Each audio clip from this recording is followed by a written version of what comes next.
श्री स्वामी समर्थ. नमस्कार मंडळी, स्वागत आहे तुमचे माझ्या यूट्यूब चॅनलवरती.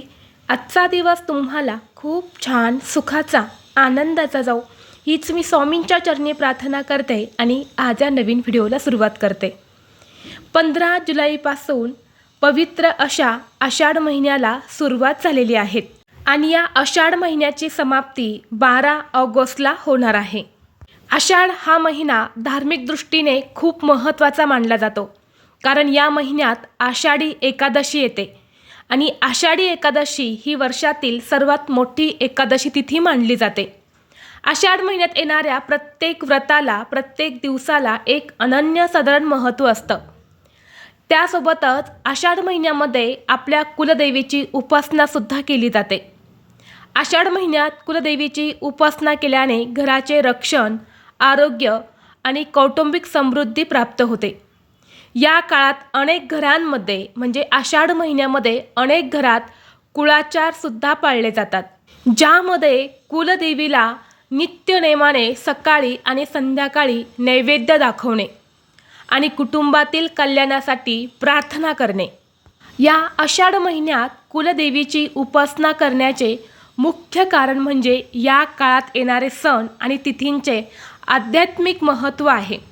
या महिन्यात आषाढ गुप्त नवरात्रीसुद्धा साजरी केली जाते, जी कुलदेवीच्या उपासनेसाठी अत्यंत फलदायी मानली जाते. घरातील नकारात्मक ऊर्जा दूर होऊन वंशवृद्धी व्हावी यासाठी या आषाढ महिन्यामध्ये कुलदेवीची उपासना करणे खूप महत्त्वाचे मानले जाते. आज या व्हिडिओमध्ये मी तुम्हाला अतिशय महत्त्वाची माहिती सांगणार आहे. तर या आषाढ महिन्यात मंगळवारी कुलदेवीला अर्पण करा ही एक वस्तू. ही वस्तू अर्पण केल्याने सोन्यासारखे दिवस येतील. आयुष्यातील सर्व दुःख, दारिद्र्य, अडचणी नष्ट होऊन तुमची प्रत्येक इच्छा, मनोकामना ही पूर्ण होईल. तर अशी कोणती वस्तू आहे जी आपल्याला आषाढ महिन्यामध्ये मंगळवारी कुलदेवीला अर्पण करायच्या आहेत, ही सेवा कशी करायची आहे, हा उपाय कसा करायचा आहे, याबद्दलची संपूर्ण माहिती या व्हिडिओमध्ये मी तुमच्यासोबत शेअर करणार आहे. त्यामुळे तुम्ही हा व्हिडिओ स्किप न करता शेवटपर्यंत नक्की पहा. चॅनलवरती नवीन असाल तर सबस्क्राईब करा आणि असेच माहितीपूर्व नवनवीन व्हिडिओ पाहण्यासाठी बेल आयकॉनलाही प्रेस करा, म्हणजे जेव्हा कधी मी नवीन व्हिडिओ अपलोड करेल त्याचं नोटिफिकेशन सर्वात अगोदर तुम्हाला भेटेल आणि तुम्ही एक पण व्हिडिओ मिस करणार नाही. तसेच कमेंट बॉक्समध्ये आपल्या कुलदेवीचं नाव नक्की लिहा, जेणेकरून कुलदेवीचा कृपा आशीर्वाद हा तुमच्यावर आणि तुमच्या कुटुंबावर सदैव राहील. तसेच व्हिडिओला एक हाईप देखील द्या. तर पहा, आज या व्हिडिओमध्ये मी तुम्हाला जो उपाय सांगणार आहे किंवा जी सेवा सांगणार आहे, तर आपल्याला ही सेवा आषाढ महिन्यातील मंगळवारी करायची आहेत. प्रत्येक मंगळवारी हा उपाय करण्याचा आपल्याला जास्तीत जास्त प्रयत्न करायचा आहे. जर एखाद्या मंगळवारी नाही शक्य झालं तर जेवढ्या मंगळवार तुम्हाला जमेल तेवढ्या मंगळवारी तुम्हाला ही एक वस्तू आपल्या कुलदेवीला अर्पण करायची आहे. आता आषाढ महिन्यामध्ये एकूण 4 मंगळवार येत आहे. 4ही मंगळवार जर तुम्ही हा उपाय केला तर तो खूप जास्त प्रभावी ठरेल. आता सगळ्यात महत्त्वाची गोष्ट म्हणजे या आषाढ महिन्यातील मंगळवारी आपण व्रत करत असतो. तुम्ही करत नसेल तर तुम्ही नक्कीच आषाढ महिन्यामध्ये मंगळवारचं व्रत करायला सुरुवात करा, कारण या आषाढ महिन्यामध्ये एक गुप्त नवरात्री येते. नवरात्र तिथी ही आपल्या कुलदेवीला समर्पित असते आणि मंगळवार हा देखील आपल्या कुलदेवीला समर्पित असणारा दिवस आहे आणि म्हणून आषाढ महिन्यातील मंगळवारी अनेक स्त्रिया व्रत करत असतात, कारण आषाढ महिन्यातील मंगळवारचं व्रत हे खूप जास्त प्रभावी मानलं जातं. जी स्त्री श्रद्धेने मंगळवारी व्रत करून आपल्या कुलदेवीची पूजा करते तर त्या व्यक्तीची, त्या स्त्रीची प्रत्येक इच्छा, मनोकामना ही पूर्ण होते. आपली कुलदेवी ही आपली कुलस्वामिनी आहे. ती आपल्या कुळाचं, आपल्या कुटुंबाचं संरक्षण करत असते. प्रत्येक घरातली कुलदेवी ही वेगवेगळी असते आणि हीच कुलदेवी आपल्या कुळाचा उद्धार करत असते. कुलदेवी ही वंशवृद्धी करणारी असल्यामुळे आपल्या प्रत्येकाच्या घरामध्ये कुलदेवीचा टाक किंवा फोटो हा नेहमी असतो आणि म्हणून आपल्या घरात जर कुलदेवीचा टाक असेल, फोटो असेल तर नित्यनेमाने आपल्या कुलदेवीची पूजा करावी. जेव्हा आपण आपल्या घरात आपल्या कुलदेवीची पूजा करतो तेव्हा ती आपल्या कुटुंबावरती प्रसन्न राहून आपल्या परिवाराचे संरक्षण करत असते. आपल्या घरावर येणारे सर्व संकट, विघ्न व आपत्ती दूर करते. आणि या कुलदेवीच्या नित्यसेवेने सर्व प्रकारची सुखसंपत्ती, आरोग्य यामध्ये वृद्धी होते. पण जर तुमच्या हातून तुमच्या घरामध्ये तुमच्या कुलदेवीची कोणतीच सेवा घडत नसेल तर संपूर्ण कुटुंबाला अनेक समस्यांचा सामना देखील करावा लागतो. खास करून घरातील मुलांच्या प्रगतीमध्ये खूप जास्त अडथळे येतात. आता तसं बघायला गेलं ना, अनेक जणांना आपली कुलदेवी कोणती आहे हे सुद्धा माहीत नाही आणि त्यामुळे त्या लोकांना आयुष्यामध्ये अनेक अडचणींचा सामना करावा लागतो. म्हणून आपण प्रत्येकाने आपली कुलदेवी ही नक्की कोणती आहे हे माहीत करून घ्यायला पाहिजे. जर तुम्हालासुद्धा अजून तुमची कुलदेवी माहीत नसेल तर तुमच्या गुरूंकडे जाऊन तुम्ही तुमची कुलदेवी जी आहे तर ती माहीत करून घ्या आणि त्या कुलदेवीचा टाक किंवा फोटो बनवून तो आपल्या देवघरामध्ये ठेवून त्याची पूजा ही आपल्याला करायची आहे. आणि जर तुम्हाला माहिती करूनसुद्धा तुमची कुलदेवी तुम्हाला माहीत होत नसेल, समजत नसेल तर काय करायचं? काही दिवस रात्री झोपण्या अगोदर 108 वेळा नवरनव मंत्राचा जप करायचा. ओम ऐं ह्रीं क्लीं चामुंडाय विच्चे या नवरनव मंत्राचा जप करायचा आणि रात्री झोपून घ्यायचं. नक्कीच कुलदेवी जी आहे ना ती आपल्या स्वप्नात येते आणि आपल्याला संकेत देत असते. तर त्यावरून सुद्धा तुम्हाला तुमची कुलदेवी कोणती आहे हे नक्कीच समजून जाईल. आता बऱ्याच जणांना ही गोष्ट खोटी वाटते, पण ज्यांना अनुभव घ्यायचा आहे ना त्यांनी नक्की हा अनुभव घेऊन बघा. 100% तुम्हाला चमत्कार हा दिसून येईल. आता आपण पाहणार आहे की या आषाढ महिन्यामध्ये मंगळवारी आपल्या कुलदेवीला अशी कोणती वस्तू अर्पण करायच्या आहेत. आता ही सेवा किंवा हा उपाय करण्यासाठी आपल्या देवघरामध्ये आपल्या कुलदेवीचा टाक, फोटो किंवा मूर्ती ही असायला हवी, तरच आपण ही वस्तू अर्पण करू शकतो. आता जर तुमच्याकडे टाक, फोटो, मूर्ती काहीच नसेल ना तर एक सुपारी घ्या आणि तिलाच आपल्या कुलदेवीचं प्रतीक मानून त्या सुपारीला म्हणजेच कुलदेवीला जी वस्तू मी सांगणार आहे तर ती अर्पण करायची आहे. आता सगळ्यात महत्त्वाची गोष्ट म्हणजे तुम्हाला मी अगोदर सांगितल्याप्रमाणे घरातील एका तरी स्त्रीने या आषाढ महिन्यामध्ये मंगळवारी उपवास करायचा आहे आणि तो संध्याकाळी सोडायचा आहे. उपवासाचे पदार्थ खाऊन तुम्ही उपवास करू शकता, पण घरातल्या स्त्रीने, शक्यतो कर्त्या स्त्रीने हे व्रत करावं. आता हा उपाय करण्यासाठी तुम्हाला मंगळवारी सकाळी लवकर उठायचं आहे. उठल्यानंतरनं आपल्या घराची, अंगणाची स्वच्छता करून घ्यायची आहे. त्यानंतर अंघोळ करायची आहे.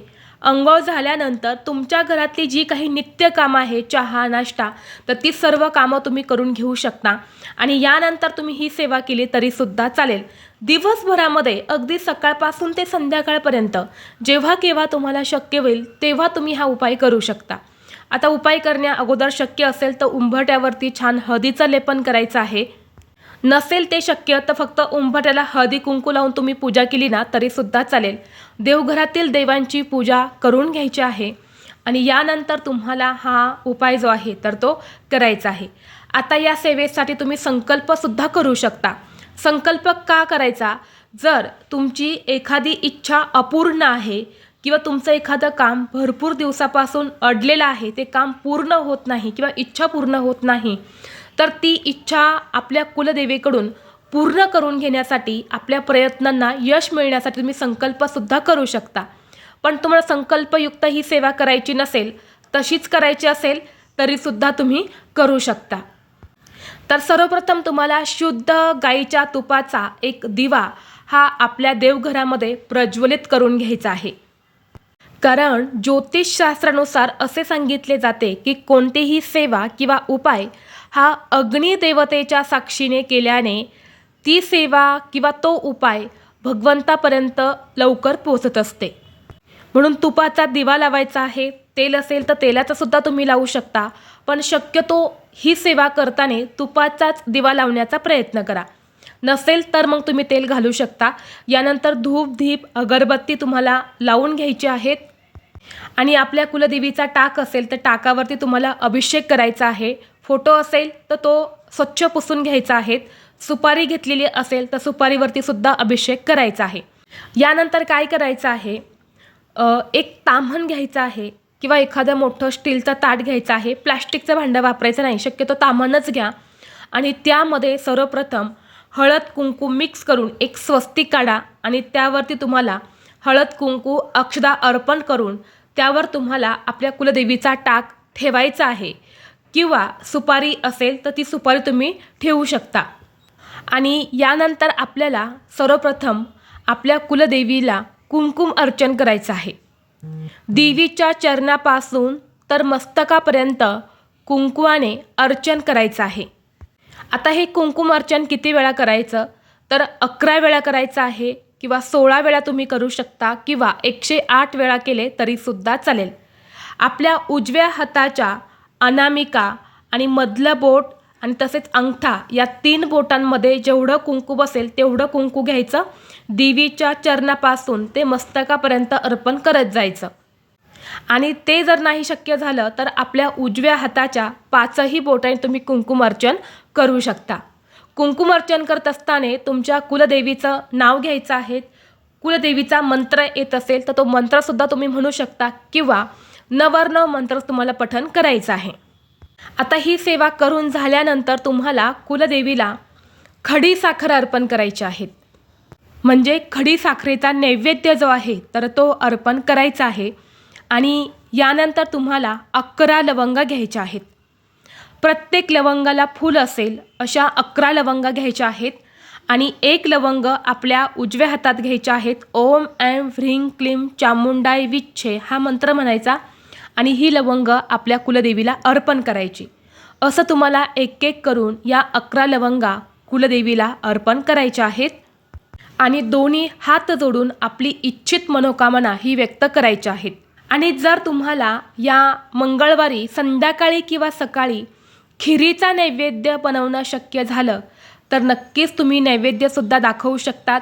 या आषाढ महिन्यातील एक तरी मंगळवारी तुम्हाला आपल्या कुलदेवीला खिरीचा नैवेद्य जो आहे तर तो दाखवायचाच आहे. तसेच या दिवशी शक्य असेल तर आपल्या कुलदेवीला गजरासुद्धा तुम्ही अर्पण करू शकता किंवा वेणी असेल तर तीसुद्धा अर्पण करू शकता. आता या सगळ्या सेवेसोबतच एक खूप महत्त्वाची वस्तू येते जी आपल्या कुलदेवीला अर्पण करायची असते. कारण आपल्या कुलदेवीची सेवा किंवा पूजा ही त्या वस्तूशिवाय अपूर्ण असते. ते म्हणजे तांबूल. तांबूल म्हणजेच पानाचा विडा, ज्यामध्ये 2 विड्याची पानं असतात, ज्याला खाऊची पानं देखील म्हटलं जातं. त्यावरती थोडासा कात, चुना, बडीशेप टाकायची असते. थोडीशी खडी साखर ठेवायची आहेत आणि 2 केसराच्या पाकळ्या ठेवायच्या आहेत. आणि यासोबतच एक तुम्हाला अख्खी जी वेलची असते ना, हिरवी वेलची, तर ती ठेवायची आहेत. आणि त्याचा एक विडा तयार करून हा आपल्या कुलदेवीला अर्पण करायचा आहे. आणि जेव्हा तुम्ही हा विडा तयार करता तेव्हा एक लवंग घेऊन तो तुम्हाला वरून असा खोचायचा आहे आणि यानंतरच हा पानाचा विडा तुम्हाला आपल्या कुलदेवीला अर्पण करायचा आहे. आता हा विडा तुम्ही अर्पण केल्यानंतर तुमची सेवा करून झाल्यानंतर 1 ते 2 तासानंतर तुम्ही हा विडा उचलून घ्यायचा आहे. तो बारीक करायचा आहे आणि घरातील प्रत्येक व्यक्तीने थोडा थोडा तो प्रसाद म्हणून खायचा आहे. आपल्या घरातील व्यक्ती सोडून बाहेरच्या कोणत्याही व्यक्तीला हा प्रसाद द्यायचा नाही. तर अशा पद्धतीने आपल्याला या आषाढ महिन्यात मंगळवारी आपल्या कुलदेवीची सेवा, उपासना जी आहे तर ती करायची आहे. जर प्रत्येक मंगळवारी नसेल शक्य तर हरकत नाही. तुम्ही या आषाढ महिन्यातील एक तरी मंगळवारी हा उपाय जो आहे तर तो करू शकता. पण प्रत्येकाने हा उपाय जो आहे तर तो करायचाच आहे. आता दुसऱ्या दिवशी हे कुंकुमार्चन तुम्ही केलेलं आहे तर ते कुंकू काढून एका डब्बीमध्ये भरून ठेवायचं आहे. आणि दररोज ते कुंकू आपल्या कपड्यावरती लावायचं आहे. जेव्हा तुमच्या घरातील एखादी व्यक्ती महत्त्वाच्या कामासाठी जात आहे तर ते कुंकू घेऊन त्या व्यक्तीच्या कपड्यावरती एक टिळक लावा. नक्कीच त्या व्यक्तीला ज्या कामासाठी तो गेला आहे त्या कामामध्ये 100% यश मिळेल. तसेच मुलांच्या कपड्यावरती सुद्धा या कुंकवाचा टिळक दररोज लावा आणि स्वतःच्या कपड्यावरती सुद्धा लावत जा. नक्कीच वाईट नजरेपासून किंवा वाईट लोकांपासून आपलं संरक्षण होतं. आता ज्या लवंगा तुम्ही अर्पण केल्या आहेत तर त्या स्वच्छ करून तुम्ही पुन्हा स्वयंपाकघरामध्ये वापरू शकता किंवा पुन्हा जर तुम्ही कुलदेवीची पूजा करणार असेल तर त्या पूजेमध्ये या लवंगा तुम्ही पुन्हा वापरल्या तरीही चालेल, किंवा लवंगा स्वच्छ करून घ्या आणि जेव्हा तुम्ही घरामध्ये चहा बनवतात तेव्हा चहामध्ये या लवंगा तुम्ही टाकू शकता, किंवा घरातील प्रत्येक व्यक्तीला एक एक लवंगा तुम्ही खायला देखील देऊ शकता. तर ही अत्यंत महत्त्वाची माहिती मला तुमच्यापर्यंत शेअर करायची होती.